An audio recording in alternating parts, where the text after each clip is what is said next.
love sports. Sports. This is the Sports Page with Mitchell Williams on 97.3 and 99.3 SuperTalk, Mississippi. Given his commitments to his family and to the team elected to undergo bladder removal, we performed a full robot-assisted laparoscopic bladder removal and creation of a new bladder. And I am pleased to report that the results from the surgery are that he is cured from the cancer. You can clap, it's okay.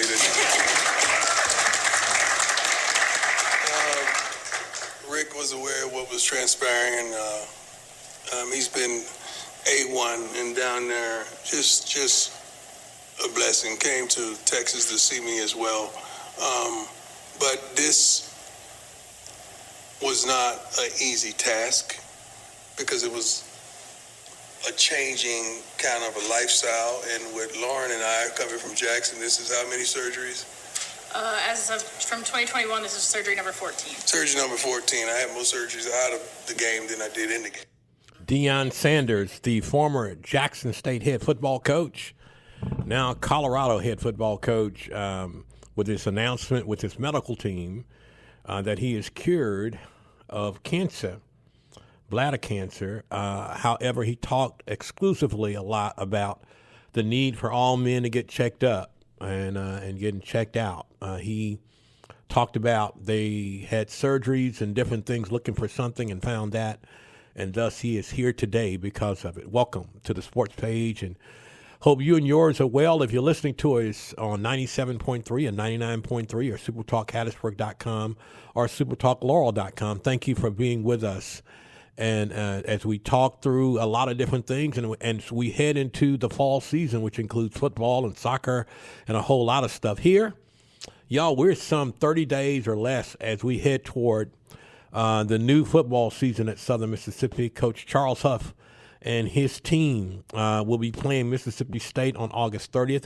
The Sun Belt Media Days were recently held, and Coach came with Braylon Braxton, the quarterback, and Chris Jones, our linebacker, two outstanding young men, and he met the media, and he talked about several things. So we thought we'd play a lot of this news conference, which was held in New Orleans, and as a setting the stage for really what's going to be happening in the fall at the University of Southern Mississippi. Here's Coach Charles Huff.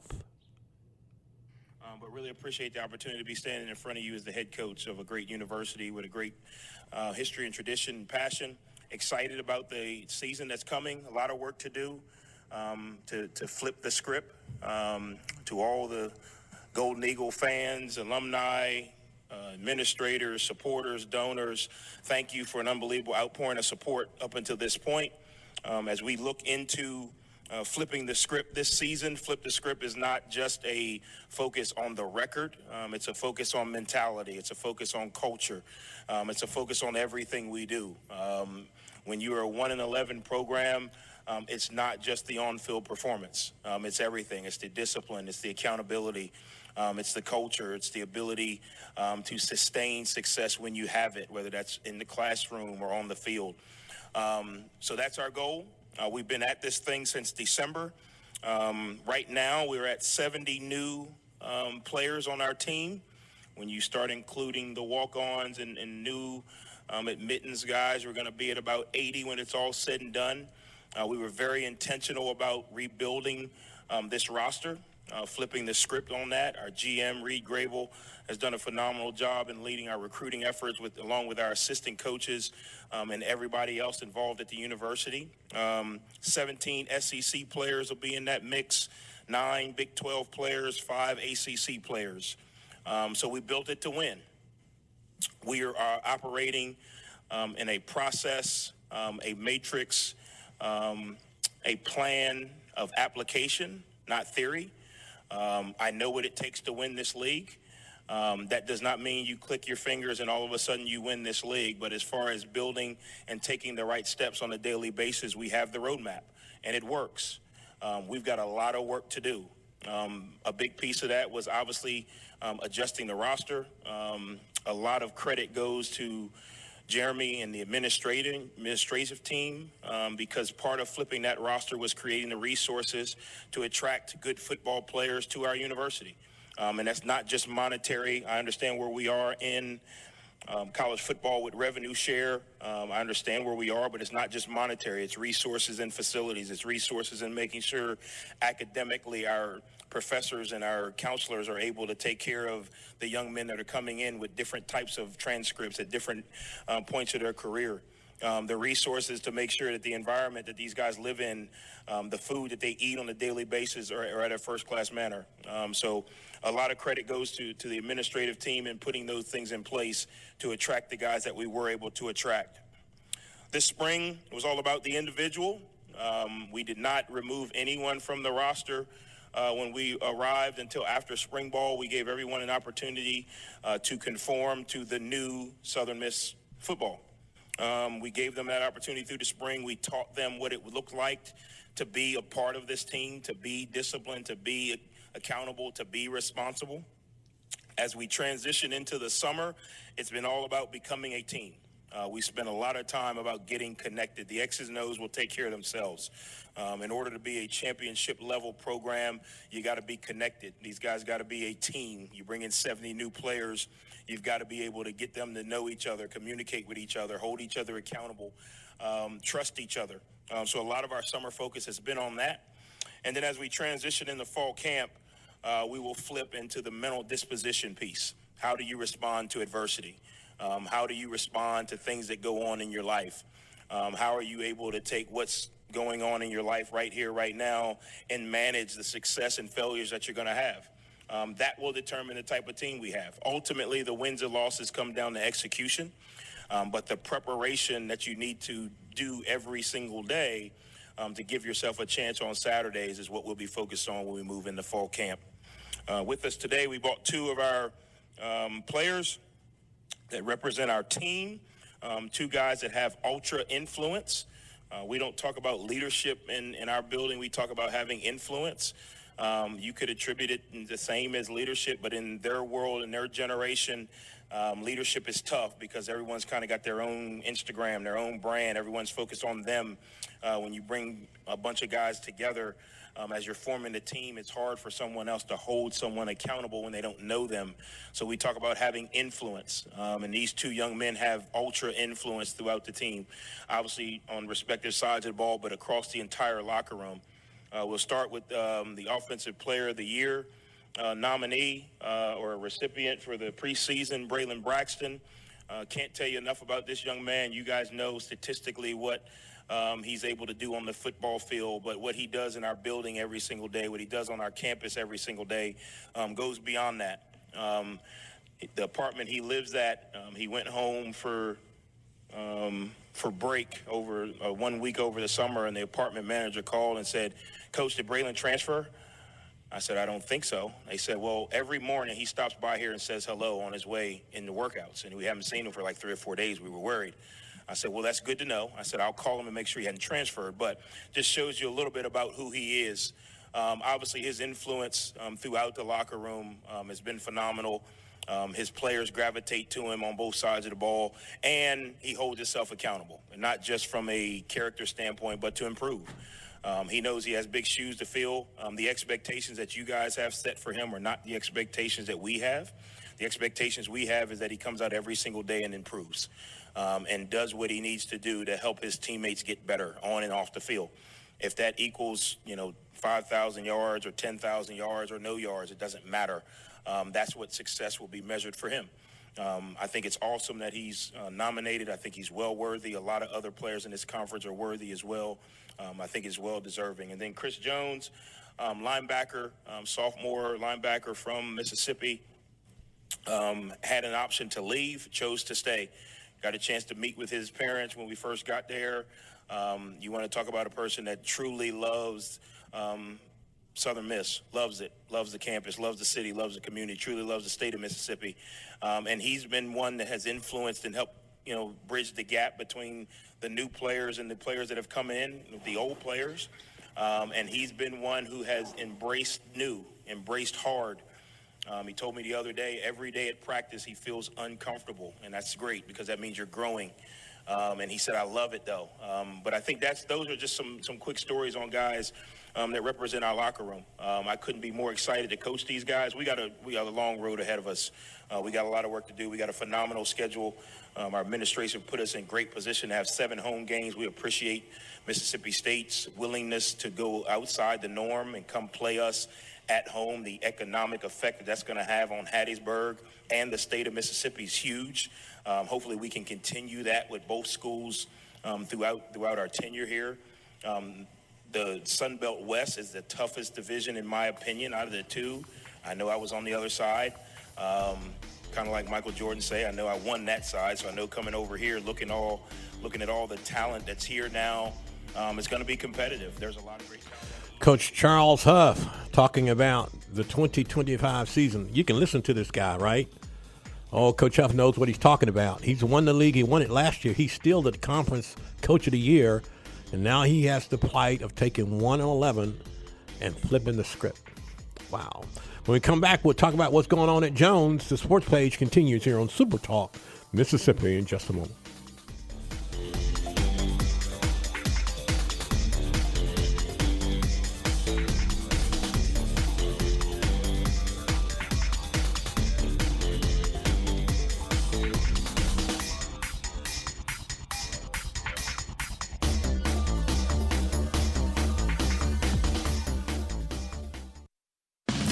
This is the Sports Page with Mitchell Williams on 97.3 and 99.3 Super Talk Mississippi. Hey, the Sports Page is brought to you in part by a whole bunch of awesome people. And don't forget, y'all, Petal High School football is right here. The home of Petal High School football is still here at Super Talk. And then on Tuesday night will be the Petal Panther preview show. Yeah, on Tuesday nights here on Super Talk. And then, of course, don't forget Inside the Locker Room with Coach on Thursday. So, of course, we're here on Monday, and then there'll be football on Friday. Got all kind of good stuff here on Super Talk Mississippi 97.3 and 99.3. How you doing? Hope you're well. I think in some places, y'all, we got to 99 and 100 degrees. And we got some rain coming the rest of the week, but I hope you and yours are doing just right. All right. With us right now is the Sports Information Director at Jones College, our good friend Sean Wansley. Hello, Sean. How you doing? Hey, Mitch. I'm doing fine. How are you? Did you receive some of that heat today? I was in the middle of it a little while ago. Fortunately, it kind of clouded over a bit here in the last little while, and I know we got some rain in the Ellisville area too, just a brief shower, but like you say, hopefully we'll get a little bit cooler as the week goes on, as the rain chances go up a bit. Absolutely. So tell us, I guess, if we on it tick-tock, as we head toward the fall, tell us a little bit about what's going on at Jones. Well, football-wise, the Bobcats were out on the field again this afternoon in the middle of all the heat. It's the final week of summer school, so this Friday, August the 1st, is the last day of summer school, last day scheduled for summer practice.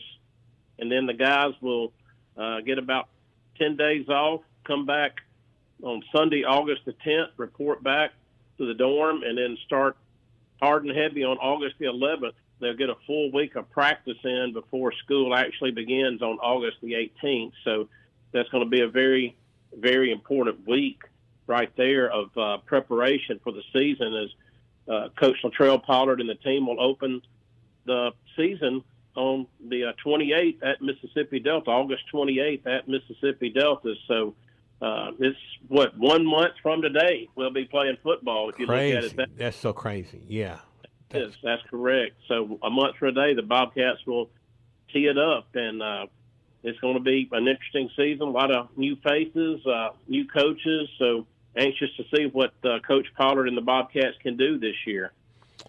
Y'all are listening to Sean Wansley, Sports Information Director at Jones College, talking about football and the football team. Oh, my goodness, in a matter of days. I mean, it'll go quick, y'all, as they prepare for their season beginning in about 4 weeks. But also that's the same for soccer as well, right? Yeah, soccer and volleyball will be they'll actually get started before football. In fact, volleyball, looking at their schedule, Coach John Dusoy on August the 8th, they have a scrimmage, 3 scrimmages, I should say, down at William Carey. They're playing Pensacola State at 1 o'clock on August the 8th, and they play a William Carey team at 2, and then they play Itawamba at 4. So he's got 3 matches scheduled August the 8th. They're all scrimmages, and they'll start the regular season, I believe, on August the 22nd at Bishop State. Soccer, it'll be here actually next week for our men's team. They have will be hosting Faulkner out of Alabama on August the 6th at 6 o'clock in an exhibition match. Coach Brendan Connolly's team, and he'll have another home exhibition match on August the 12th against Southern Union. The Jones women, Coach Dolores Deasley, on August the 16th, they will host LSU Eunice in an exhibition match. And then the teams will both go to Indiana August 22nd, 23rd, 24th, and open regular season play with some matches in Indiana. So, volleyball and soccer, they'll really get it going here very soon, in just a matter of a week or so. I also have to mention a couple of notes.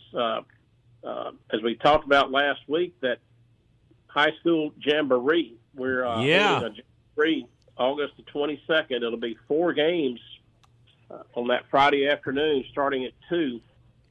South Jones will play Lawrence County at 2 p.m., and then you have Northeast Jones versus Sumrall at 4 p.m., followed by Laurel versus Petal at 6, and then the evening closes out with West Jones versus Seminary at 8.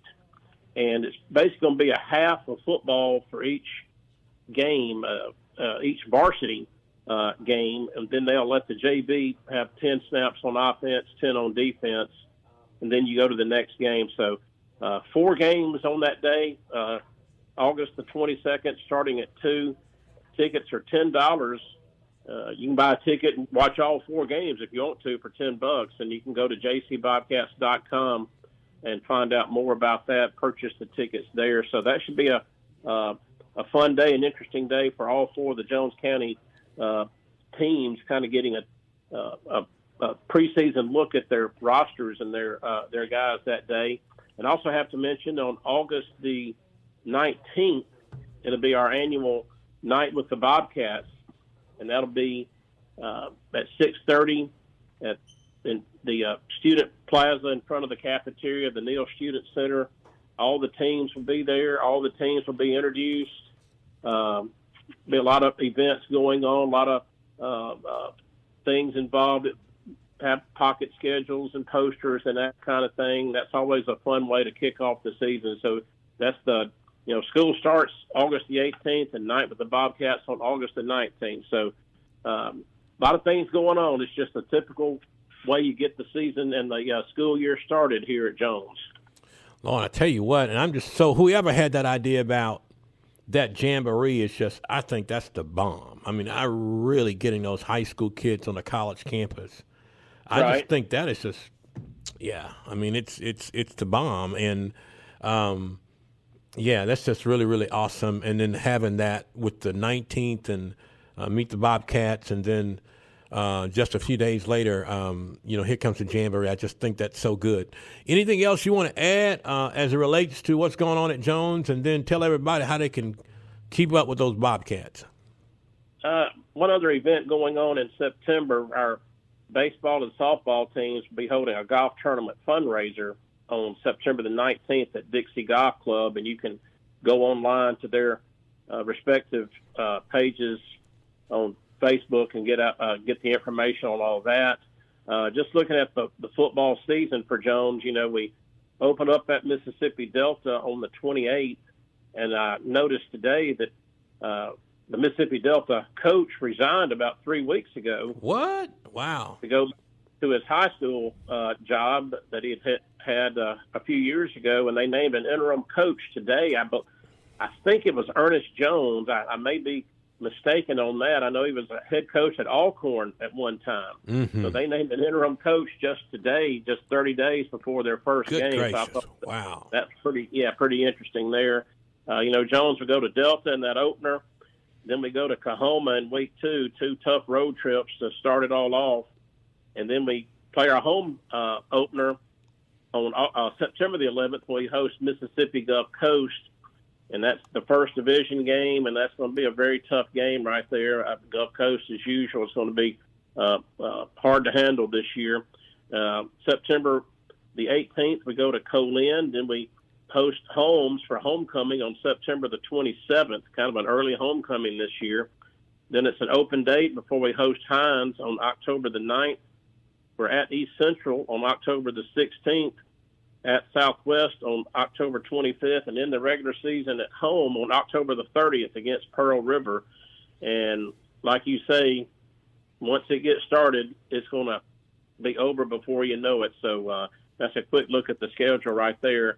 And if fans want to keep up with the Bobcats, just go to jcbobcats.com. That's our main website with schedules and rosters and stories and updates on what's going on with Jones. And you can also go to X, Facebook, YouTube, and Instagram and search Jones College Athletics for any more information you need. So a whole bunch of stuff going to be starting to really pop here in a week or two. Whole bunch of stuff. Thank you so much, Sean, and hopefully we can talk to you, my friend, same time, same place next week, okay? All right, Mitch, thanks. Sean Wansley, Sports Information Director at Jones College, giving us an update. Y'all, football will be here before you know it, and it was really the time, because it's football season beginning, that Coach Deion Sanders called a news conference today with his medical team, saying that he was cured from cancer, bladder cancer. And he had, if you can go on YouTube and get the whole news conference, but he had some powerful words about his experience being away from his team this spring and summer. And here was one of them that he talked about, especially from the inside out and not the outside in. Listen to this. But slowly but surely, I built myself back up to where I'm able, I'm strong, I'm ready. I'm still probably about 12 pounds down. I'm gonna get that right. I'm gonna fill these overalls up like no other. But it has been a tremendous journey, and I'm truly thankful that God is so good. God is so good. You have no idea.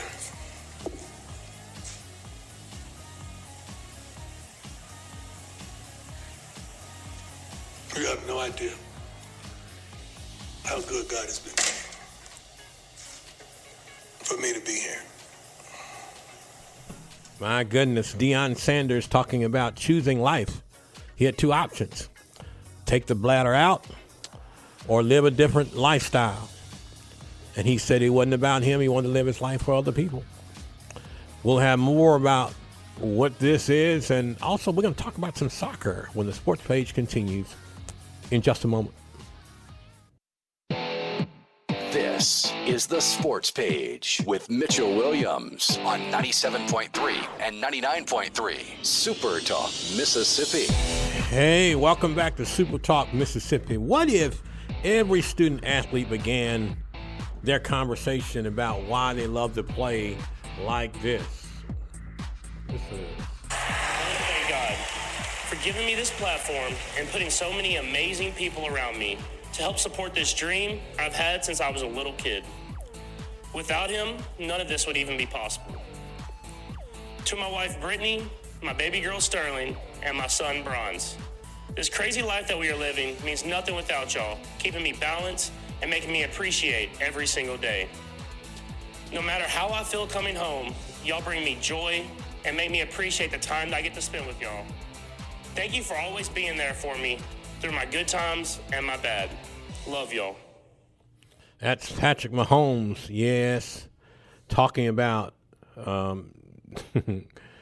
being why he does what he does. And y'all know that the NFL season is going to it's going to happen, y'all, within days. They got the Hall of Fame games, always the first game. And you'll see some NFL pro football really, really soon. But it's awesome when you have pro guys being able to talk like that about why they play and do what they do.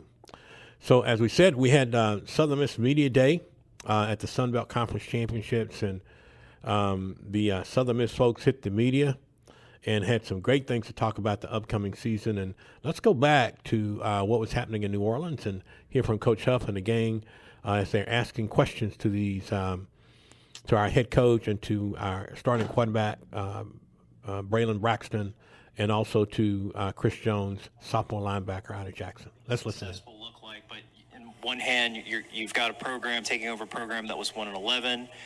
You're coming from a championship team. What is considered a successful season? How do you measure success on the field? And at the same time, what would you deem to be a failure of a season? Yeah, I think we measure success by do we improve every week. You can't necessarily put a win-loss total on it because we could say, hey, 3 games is an improvement, but if everybody gets hurt tomorrow in practice, we're not going to win 3 games. But if whoever shows up improves every week, ultimately we'll get to where we need to be. So it's hard to kind of say, a number, right? The scoreboard is going to reflect our execution. Success, to me, is going to reflect our progress. When people watch us play, they should say that team looks different than last year. If you say that and we continue to improve every week, the scoreboard will reflect that ultimately. But it's still a human game, right? You got to have really good players like we do here. And as the season goes on, the dauntingness of our schedule could put us in a situation where we have to make some adjustments, have to play some guys who are not as ready or not, as experienced. So that could affect the ultimate scoreboard.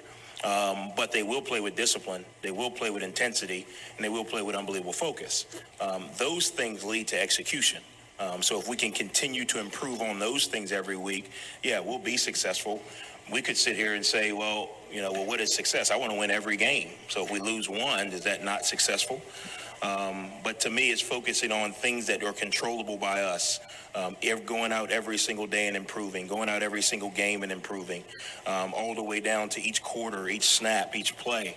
To me, that will be success until we get to understand, okay, well, how many guys do we really have throughout the season, what that may be.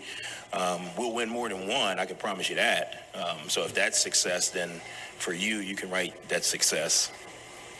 Coach, Hunter Dawkins, the Gazebo Gazette, SuperTalk, Mississippi.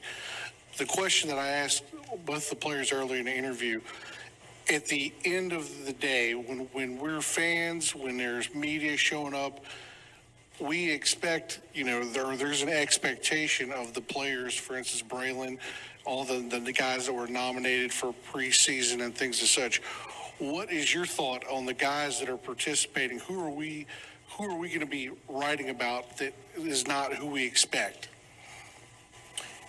Yeah, there's a lot of guys, and I know these preseason lists comes out and you can't put everybody on them, but there's a lot of guys. I think you're going to be impressed with how we play. You can take the names off the back of the jersey. You're going to see Braylon, but you're not going to see the left guard blocking his tail off. You're going to see, the receiver making a great catch, but you're not going to see the left tackle blocking his tail off. You're going to see the defense, doing a phenomenal job and Chris running all over the field, but you're not going to see the nose guard holding his gap. So we embrace the we, rising tide lifts all boats. Yes, it is an individual world. Yes, all of these guys want to create value for themselves individually, but the guys that you're going to recognize is, man, that team is disciplined. Man, then we got to play hard. Our opponents, hopefully they walk off the field and say, these guys played for 60 minutes. Ultimately, the success or the names you write about will be a compilation of all guys doing their job. So I think we have some good players. I think all of them are going to end up at some point having a major impact, but I think you'll be more impressed with how we play, if that makes sense. The who's will always determine week-to-week game plan. Maybe one week we line Braylon up at wideout, on the first play of the game, and all of a sudden you got to write him as a wideout. But I think what it does is it creates an identity that you guys will respect. Coach Scott Watkins, Sun Herald, you mentioned him already. The very first thing you did when you got to Southern Miss, in fact, he said he was just on the plane the next day. Reed Grable. Why was that so important to bring him along? And what kind of went into just changing the title from what he was to GM? Well, I'm a big believer in building a team. You got to have certain parameters. When I was with Coach Saban, we were very stickler on certain parameters, certain height, certain speed, certain weight. Sometimes when you start to pull in coaches from all different places, they bring in different philosophies of what they think a good player is. To have one person, Reed, doing a really good job of making sure we stick to our parameters and also making sure that we are good stewards of the money that we have. Because you can pay the wrong players, or you can pay a player too much or too less. So Reed did a really good job for us of evaluating the roster we had, identifying what we needed to go out and look for, setting up situations and protocols so that when our coaches went out looking for certain players, portal or high school or junior college, they knew exactly what they were looking for, managing the budget so that, it's easy to ask for more money, but do you manage what you have? Managing the budget so that we could also not only field a good football team, but fund a good football team. So that was important to me. I think that role of general manager is becoming more and more encompassing. Trust me, he doesn't make what Rich Nagy makes, so it's not the same. The title is the same, but it's not the same. But his job or his role has more and more importance. The old days it was the recruiting coordinator, the recruiting director, and you just kind of told a coach, you go, to Alabama, you go to Tennessee, you go north, you go south. Now this role has so much more. Reed's even involved in some of our player development, and talking to guys about how do you create more value for yourself to raise more money? How do you manage the money that you have? Obviously, as across the landscape, doing a really good job of being competitive. What are the other schools in the conference paying? I don't know if Butch Jones is here, but obviously by Jalen Raynor's chain, there's really good revenue at Arkansas State. So Reed, we got work to do, but just being aware of where we are, competitively. Making sure that our players, I tell my players all the time, none of you guys are making what you deserve. No one in the world makes what they deserve. But you all are going to be taken care of, and I'm going to make sure of that, and we're going to give you what you earn. And that's how life is. Life, you get what you earn, and we teach them what that looks like. Got a quick Zoom question. This is for Chris. You had to step in and play a major role last year as a freshman. Where do you think you've made the most improvement, and what's the biggest difference in you now compared to you a year ago? I'll probably say just learning football. Keep it simple as that. Coach Huff brought in a great DC and Jason Seymour, and he's done a great job of just teaching me football. And that was something that I really struggled with last year, just knowing what's going to happen before the play and just knowing what will happen in certain formations. He's also helped me in really just my physical parts, too. When I talk about physical, I mean my technique, working on my steps and things of that nature. He's really helped me with that. So I'll probably say what will separate me mostly this year is the way I approach the game mentally and physically, yeah. And a Zoom question for Braylon. Braylon, what has been the most difficult part of your own personal transition this year? This is my second time transferring now. I don't know if you guys know, but I started off in Tulsa, was at Marshall, and now I'm at Southern Miss. But I'd say the most difficult thing for me personally has just been finding a way to reach everybody on the team. Like Coach Huff said, I'm the quarterback of the team, so I have to have a relationship with everyone, and I have to know what makes guys tick. I have to know what guys I can get on in front of the group, or who I have to pull to the side and give them some encouragement here and there. But just really learning my teammates has been what I say has been the most challenging part for me so far. WDM in Hattiesburg. This is for the players. Week 1 against Mississippi State. Can you guys just touch on how big of an opportunity it is for the city of Hattiesburg and just to get attention to the program? Chris, if you don't mind starting. It's very big. I mean, that's an in-state game, and we get to play an SEC team at home. So I don't see anything that's bigger than that. I mean, Mississippi State versus Southern Miss. So and it's exciting for me as well and the team because you always want to play against the top tier talent, and SEC is known to have the best talent. So we want to show them that we got talent too. So we most definitely ready for that game. Yes, sir. And speaking from my point of view, being a senior, this game has major implications on my next level process. Every NFL scout's going to cut that SEC film on that's the first thing they're going to cut on. So, making sure I do what I have to do this offseason to prepare myself to go out and be successful that first game is really huge for me. And then also, we got a couple guys that came from Mississippi State, so I know they're going to come out with their hair on fire too. Jeffrey Pittman, you got Mason, Sledge. So, we got guys that, this game is real big for us, so we're ready to play for sure. Braylon Braxton, the quarterback, conference preseason player of the year, along with Chris Jones, talking about Southern Miss football. The first game against Mississippi State, y'all, is on August 30th. And then, y'all, on the 6th of September, on that next Saturday, then Jackson State comes in here. I love that day because that's my birthday. And then the day before is the birthday of somebody that loves football, too. So it's a really great weekend, that weekend. So we'll see what's going to happen. With 7 home games. If you want more information about tickets, y'all go to southernmiss.com and get information on tickets. Don't wait too late and try to get single game tickets for those first 2 games. You might not get them. I'm telling you, you might not get them. We'll cross the T and dot the I when we come back and wrap up this edition of the Sports Page in just a moment.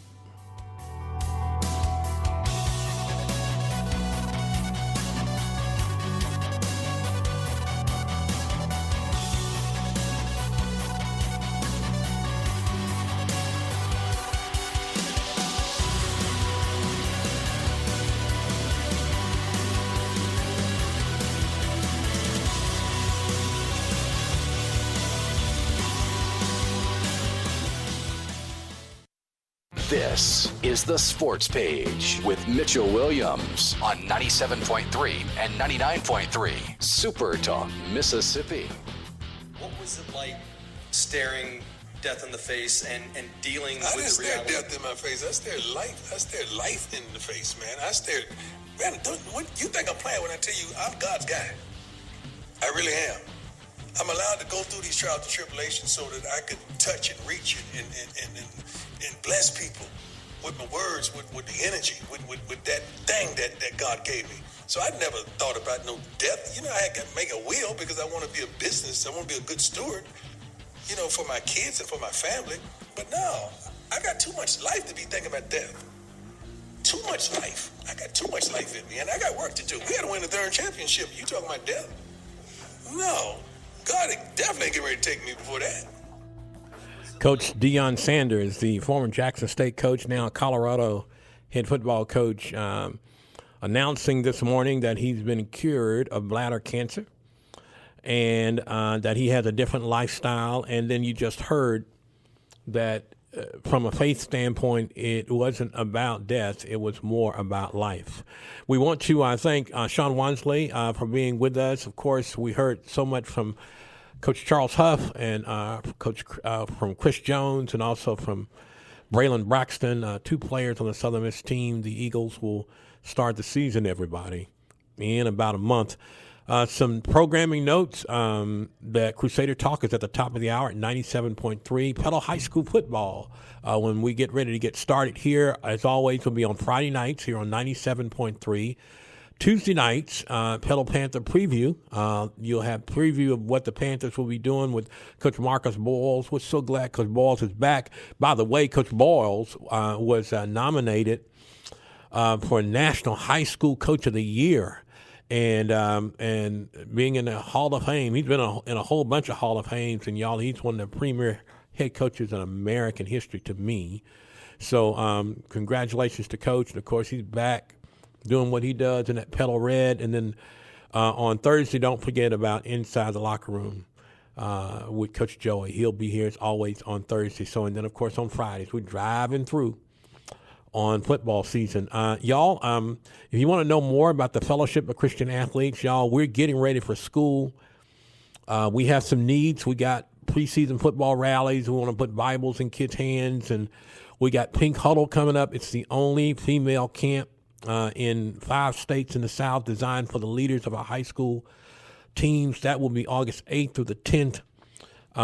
We'd love for you to go and look at our website. And if you got a little bit of something, go to donate. You can hit the tab there and it'll go directly here on the ground. And we'll start getting ready for 25, 26, y'all. And we got a lot of stuff, a lot of opportunities ahead of us. And we got 30 plus staff, our office supervises all of those. And of course, during these times, you know, it's been hills and valleys, and but we don't want to compromise our efforts at a school or in a community or at a church. That's the one thing about FCA. We're not defined, y'all, at a school. We might be in a locker room. We might be in the gym. We might be on the baseball field. We might be on the other side of the tracks down on the east side. We might be in the suburb. We might be in the country. Where there's a coach, we might be there. Where there's a motorcycle, where there's a hunting camp, where there's a fishing camp. We're a little bit of everywhere, and it's growing all over the world. And of course, we're in 150 countries around the world. So FCA, we've been around 70 years. If you'd like to help us in what is going to be an incredible year, go to southeastmsfca.org. If you want to know more about FCA, we got something daily going up on our Facebook, on FCA of Southeast Mississippi on Facebook, or you can go on Southeast MSFCA on Instagram. Boy, my goodness, we're excited about a lot of things that are going to go on. And then hearing the news of this coach, we've always said, and you heard Coach Huff say, we don't talk about leadership in the locker room. We talk about influence. And influence is something that coaches have. They're the greatest influence on a campus and off a campus. How many times do you hear coaches are mentioned by men who are professionally doing really well, and they go back and talk about their coach, or young women talk about their coach? And they sit there and they're in the difference. And I know when we get ready for Pink Huddle, all the kids that come to Pink Huddle are sent there by a coach. Yes, sir. And so, and all they're doing is investing into them. And because of the people that help support that camp, which is 12 years old, is that we make it free for our high schools to send their most influential kids. So, and one of the things that we do is, and one of those things is like checking emotions. And it's something that Coach Deion Sanders talked about. You know, it wasn't more about him. It was more about what he felt like he had left to do. And that was about other people. This is 2 Peter, y'all, 1:5-6. It says, for this very reason, make every effort to supplement your faith with goodness, goodness with knowledge, knowledge with self-control, self-control with endurance, endurance with godliness. For every reason, this very opportunity, make every effort to supplement your faith with goodness, goodness with knowledge, knowledge with self-control, self-control with endurance, and endurance with godliness. Your life shouldn't be ruled by your emotions. Your life should be ruled by the Lord. So if you think you've lost control over your emotions, don't make big decisions, and don't make them about yourself. Don't strike out against anybody, and don't speak out against anger. Count to 10, take time out, and thank God that he can make it. He can make it turn around in just a little bit. Yeah. Check our emotions and really kind of check our reasons why we are here. From all of us to all of you, we hope that you have an awesome and incredible week. We know that Crusader Talk is at the top of the hour. All right. Take care, everybody. Hope to talk to you real soon. Have a great week. God bless.